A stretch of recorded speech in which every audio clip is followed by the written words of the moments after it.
It's a story you'll only see on NBC26. Teresa Halbach's murder is at the center of a worldwide phenomena, Making a Murderer, a Netflix series that's prime binge-watching material from millions across the world. Deep in hundreds of hours of never-before-seen video we've stored for over a decade is the story of a 25-year-old photographer with dreams to fulfill. I love knowing that I have nothing to complain about. I love knowing that my family is healthy, that I have a lot of friends.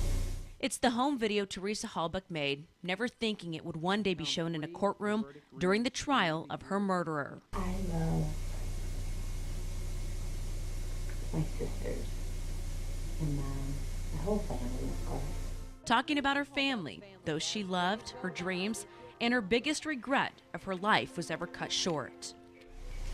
The only thing that could happen now is that I wish I could have become a mother. That's the one thing I've always known that I want.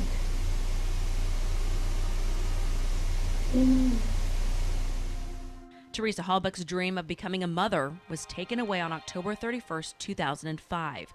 Known as a talented photographer, volleyball coach, sister, and daughter, nearly everyone who knew her described her as a wonderful person, loving and involved in her community. She was always laughing, smiling, just cheering you on, telling you to do your best. But she's also the woman many feel was left out of the Netflix series, overshadowed by her killers. You really don't get a sense of the tremendous loss that occurred within that family. It was very one-sided. Former NBC26 reporter Diana Alvear covered the case from beginning to end, even interviewing Halbach's parents when she was still considered a missing person. The reality is that she was a wonderful person. I mean, she lived 25 very full years of love and service and coaching her sister's volleyball team and being involved in her church, and she was a really good person.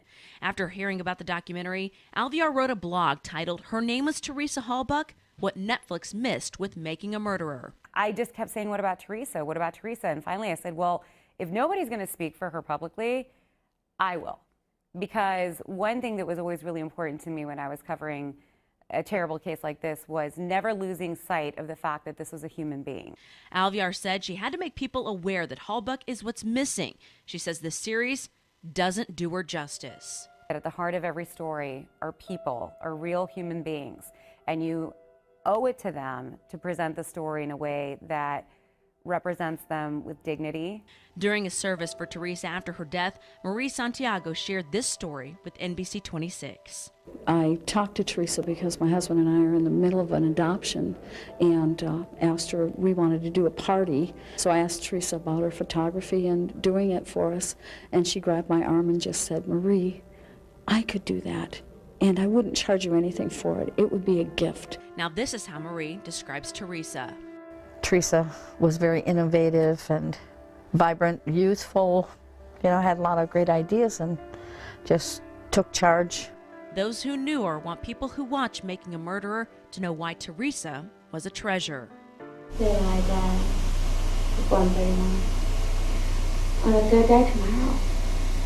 I don't think I will. I think I have a lot more to do. I just want to know, whenever I do die, I just want people I love to know that whenever I die, that I was happy. That I'm happy for what I did with my life. Now, for all of our coverage surrounding the Teresa Halbach murder, past and present, head to NBC26.com. Click on Sections, and under the News tab for the Avery Uncut section. There you'll see the latest information, plus the Avery archive for original coverage as it aired.